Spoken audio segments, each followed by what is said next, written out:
made the biggest move of the draft so far, trading up from the 5th spot to take Travis Hunter, number 2 overall.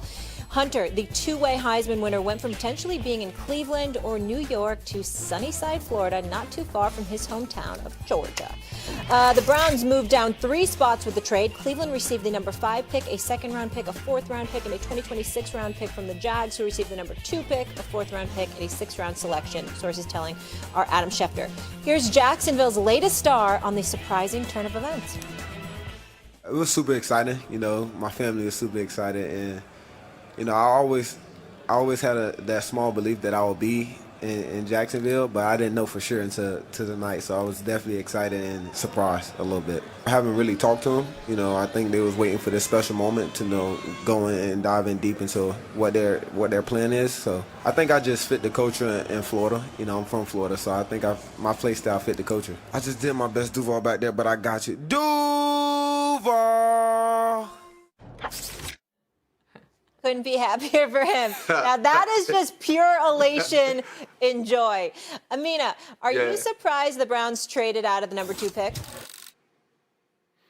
Well, yeah, I'm surprised. I mean, there was so little smoke about this until the end, so it definitely took you by surprise. And I love Travis Hunter. I love this for Jacksonville. We can get into that side of it. Kid is infectious, unbelievable talent. But I do think it is defensible from the Browns' perspective, because here's how I'm looking at this. And while I would be nervous about passing on Hunter, you saw the picks package. Essentially, if the Jags are average, let's not even say they're bad next year. Let's say they're average. They finish, with the 15th overall pick. Then based on the trade value chart, I use the Jimmy Johnson chart, the Browns essentially traded down and got Mason Graham and what will be equivalent of like the 6th overall pick next year. So you go into next year's draft, which we all agree is better for quarterbacks, with a very high draft pick equivalent, and then your own pick, which would probably be pretty dang high as well. So you have a ton of ammunition to get the quarterback you want. Look, it's nerve-wracking passing on a player like Hunter, but the Browns also have a loaded secondary. They didn't really need him to the extent I believe that the Jags do. So I think you can defend this move. I do think that they got a lot of value. And I think if you take the longer view, and I know it's hard right now, the day after night 1 of the draft, I do think that this will be better for the Browns in the long term.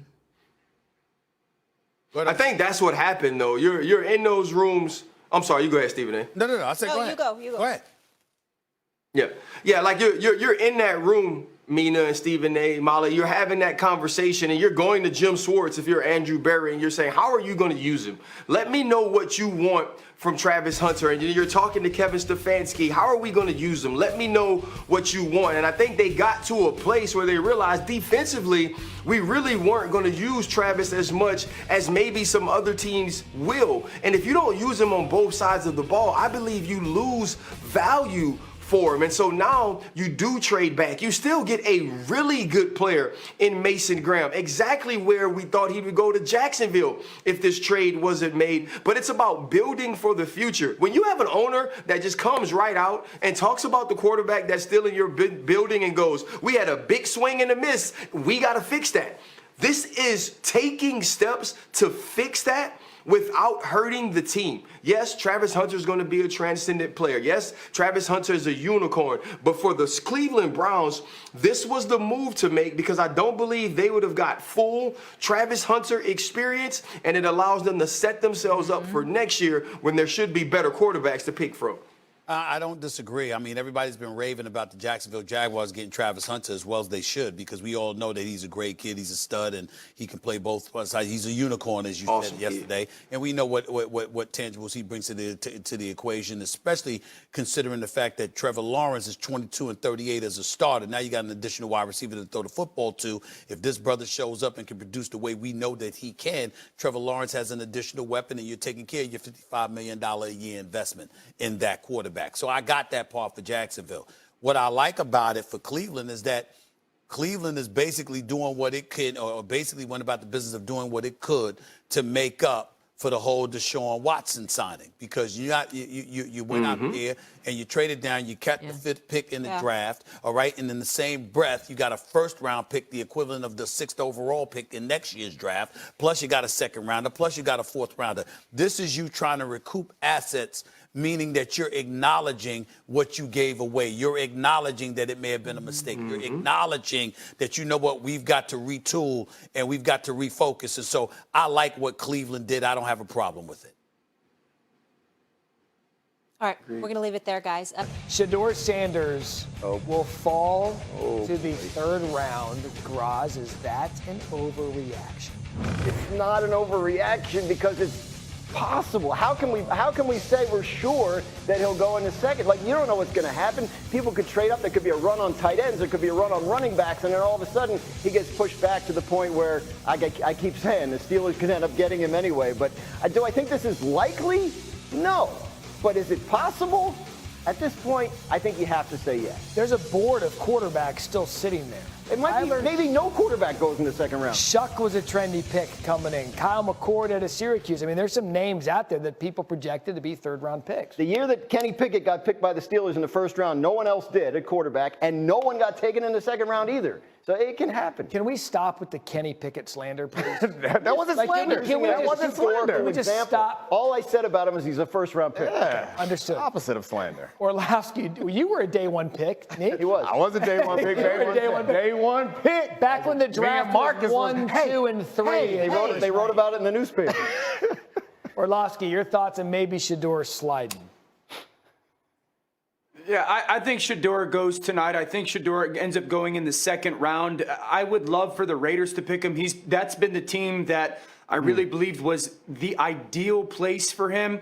I know we put those names up. If you could put those teams' names up that you guys had, here's a couple things. The Rams, I just don't think the Rams are going to take a quarterback. They have 2 1s next year now, so that feels like them setting themselves up. We'll see if Cleveland does it.